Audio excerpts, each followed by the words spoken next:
Hello, everybody on the YouTube community like this. This is the Penalty Channel, Talk with Friends, episode 182. Let's go this dark, fun, sexy, 50 Shades of Grey joining together. We're going to talk about the boxing match with Canelo Alvarez, finally becoming the first undisputed Mexican champion and the first undisputed 168 champion in boxing. And we're going to talk about freaking the UFC fights like that happened this weekend. And we're going to talk about this bomb-ass movie called the Eternals, like that. So let's start with Canelo Alvarez. Let's go down to Mexico and talk about that. Amazing boxing cards like that, like this. Like Canelo, it was a good fight. The American did really good. It was a pretty close fight. Canelo was winning by a point, and then but he was slowly going the body, cutting him down, slowly beating him down like that. And the guy was doing really good at his job, and he had like his little stance like that. You know, he's doing the full Mayweather Ali stance like that. You know, and like literally hunts him down, body punch, headshot like that. And in the 11th round, finishes his ass like that. You know, the finish this time he beat the Philly effort like that. You know, and I think he did incredible. Like they're talking about this. Do you want to go up to 175? I'm like, I think that might be too big for you, dude. You know, you're not that big a guy. Good night, Gabriel, the most coolest guy in Brazil. Gabriel, I hope you had a wonderful weekend, man. Did you see the Toro movies? And did you watch the fights, man? Like, did you see Canelo do the body punches, like deep in the body, like that, dude? Of that one guy, like that. And yeah, they both fought hard, passionate. You know? Some rounds they were tied. Some rounds I was like, yeah, the American won, like this. But the last round, Canelo went to kill it, and like it just shows the other dude was hitting him, but he wasn't doing much. I mean, a couple times he did phase him, but he wasn't doing serious damage.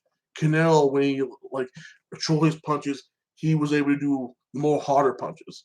I would say the other guy landed more punches like that, but Canelo landed the more incisive, damaging punches like that.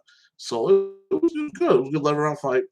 Canelo just knocked him down like 2 times. The second time he wasn't coming out, I was like, oh, he's done. So good job, Canelo. You are an amazing fighter like that. You are once in a lifetime type fighter like that, dude. You know, so it was very to see your next fight. I'm hoping you fight Triple J for a third time, or if Arada wins against Triple J, fight Arada, dude. That would be entertaining. Now, the UFC fights like that. Let's talk about this. This is what three fights I really care about. Justin Gaethje and Chandler, dude. Lost all 3 rounds.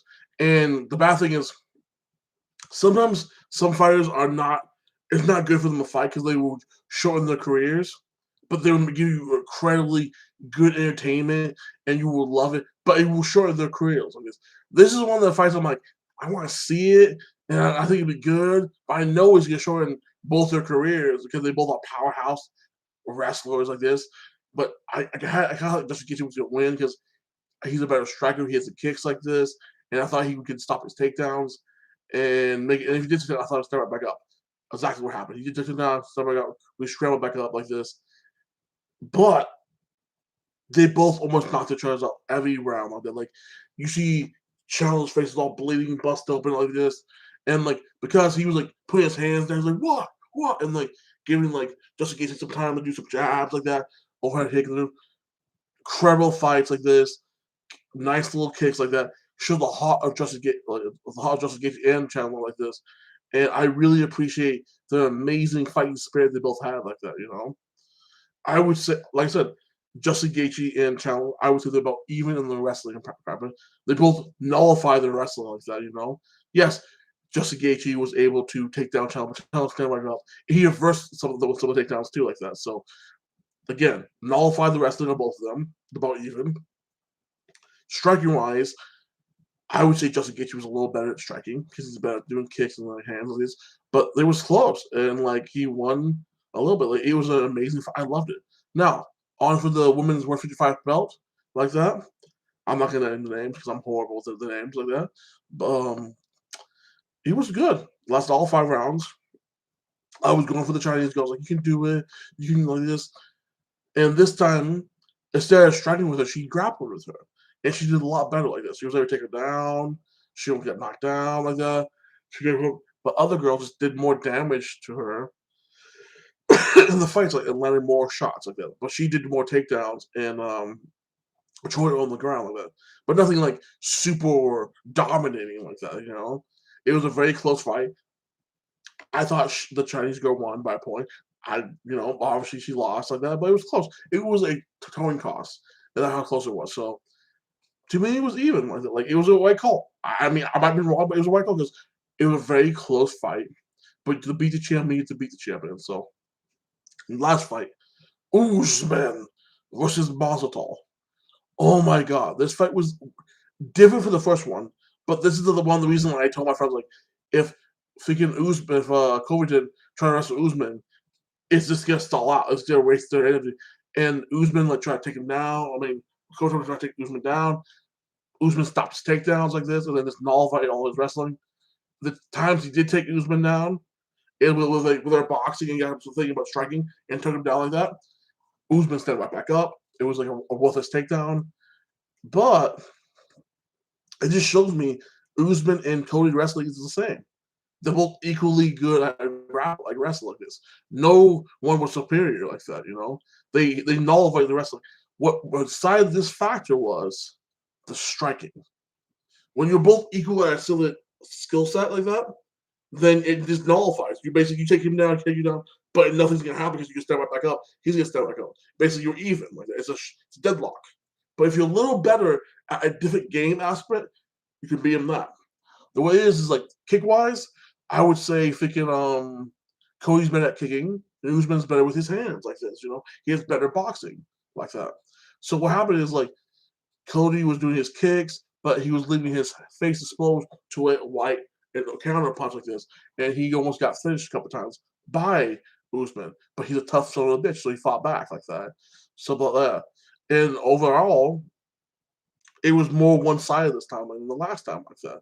And when somebody's it was better because he did better like this somebody's. But everybody listened to him. I thought he should wrestle this time to try something different to gas him out. He really is the second best guy in the division like this. And he lost. There was no shame like that. I'm pretty sure he makes excuses later on, but that night he's like, "Hey, the better man won. I'll be back here soon. It's okay." And these little speeches to the soldiers, all that. But honestly, he did a good job, and I respect him for it. Like he was an amazing fighter like that. Like it was an incredible fight. And it shows how dominant Usman is. And I'm thinking the one guy for Kazakhstan like that, it reminds me of Khabib in a year or two. And that's if Usman's still fighting. I think Usman's gonna get tired in a year or two. I think he's gonna fight a couple of fights like that and tired in a year or two. But if he's still fighting, the guy from Kyrgyzstan, I think he'll beat Usman. I would out grapple him, and maybe he'll not outstrike him, but do enough striking to handle his striking. But yeah, the next the winner if Masvidal beats the one guy from England, then I don't think he should get a title shot. I think Masvidal like that should fight Cody if he wins like this.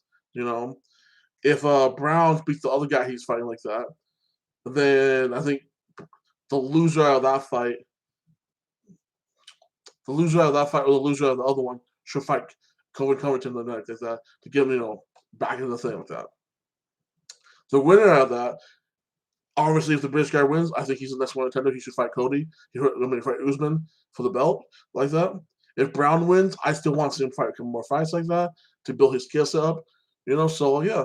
And we have a bunch of other guys in the division like that. You still that Chinese guy that lost to the Kazakhstan guy. Incredible fighters. So we have a lot of entertainment in that division for Usman to clean out like that. The new blood. So Usman, like I said, he could do for like another 2-3 years, but I don't see it. I see maybe 2 more years of defending his belt, fighting a couple more guys, and then being done. Because he doesn't have to. He made enough money. He can take care of his family. He's good like that. And this is the point: is you want to make as much money you can and get out as soon as possible before you injure yourself permanently like this. So, drop a hat to my Muslim brother Usman. I support like him, and I'm glad and proud of your dominant victory like this, dude. And may Allah be with you, dude. Now, the next UFC event, dude, you have Poirier versus Brazilian guy, dude. That's gonna be incredible. That's like in a little bit like, next month like that. So that's a good fight card. UFC 269. It's kind of like it feels like we have two fight cards in December because like on January 1st, and that's literally the day of New Year's Day, like that. We have freaking Francis versus like Crisis like that. And we all know I'm going for the other guy, the French guy, and I think he's outstriking me. But incredible weekends. Looking for looking for the big boxing match next month. Like I talked to my friends, like, yeah, dude, we have to see fucking Triple J in a Rada fight, dude. I'm going for a Rada. I like a Rada. I try to copy his boxing style like that, dude. I think a Rada's an amazing fighter. So, do I think Triple J most likely to win? Yeah, I think he's most likely to win. But am I going to chill for my boy? Yeah, I'll chill for my boy like this. Now, let's talk about this incredible, Marvel, excellent movie. Basically, Prometheus like that meets the freaking like Marvel universe like this with Superman. Let's talk about this, okay? I saw the Eternals. Basically, it's like Prometheus with Troy, and like it goes back and forth in time like this. It builds with this character like this. They were designed by this higher being. Like I read the comics, I'm gonna make it so fun. Designed by this higher being to go help life grow like that, and help them advance technology, better population like this, to seed. They have this like a celestial build up of the planet, and basically be birthed because of life energy to grow up and make more life like that. Basically the Big Bang Theory, but simplifies it like that. So you see these beings coming down because they're being on our planet, changing their forms like that, doing different like kind of alien things. Like they went to Earth, and their goal is to destroy the deviants like that. The deviants are these creatures that eat intelligent life like that, and try to destroy everything to stop the freaking birth of the Celestial like that. So their job was to destroy the deviants and to make mankind advance more like that, and not butt in too much like that, and mankind was fair like this. Keep out of the big fair like this. Make sure mankind invests in their own path like that, but help out time to time to help out a little bit like this. So they're literally about 10, 10 like basically something like that. And you see that time period. You see the war when the Spaniards were coming in and slaughtering the Aztecs like that. And you see them talking. The guy who can do a minor troll like this is like, they're slaughtering them. They're doing genocide. This is wrong. I'm like, well, was the Aztec really that good of people? I mean, maybe the Aztec needed to be forced to be Christian or Catholic. The Aztec sacrificing people that were sick. Well, maybe they needed it. They needed the forcing like that. So like he does the thing, bring some of the people with him, like walk away. But it shows the horror of mankind like this, and like the guy who made all the technology. It shows that the atom bomb. He's crying like they're not worth saving. They're horrible. What they do? I'm like, you know, to be eternal, and you're black, dude. You're black. You're a brother, dude. To be eternal, you could warn the people of Africa about the slave trade, or slaving each other with a white man, or stop that shit, dude. Or you couldn't teach when you're teaching humanity about technology and culture and law. You couldn't tell them it was wrong to slave people, huh? You couldn't fix that issue. I had little issues with that. I was like, okay, you couldn't stop the Fourth Reich, but hey, you guys keep it up. It's the big thing. And first of all, Thanos is a major threat to your plan because he's cutting half the life of the universe. So he's stopping the Celestial being born. You didn't want to stop Thanos. And Thanos is a Eternal, dude, because both his parents are Eternal. And you see his like his younger brother in the end like that, heresy. So I was like, I let you, but other than that, the action scenes were incredible like that. The story was pretty damn good. Like little loopholes like this, but overall was good. Icarus is a complex character like that, He's like a legend fanatic like that. Like he loves this one girl always hot, and the girl loves someone else like that wants to become Black Knight like that. The guy from Jon Snow for Game of Thrones like this, but he loves her with a passion. Been loving her for centuries. They had an amazing sex scene like this. You see a gay couple like that with a kid like very beautiful like this, very open minded like that.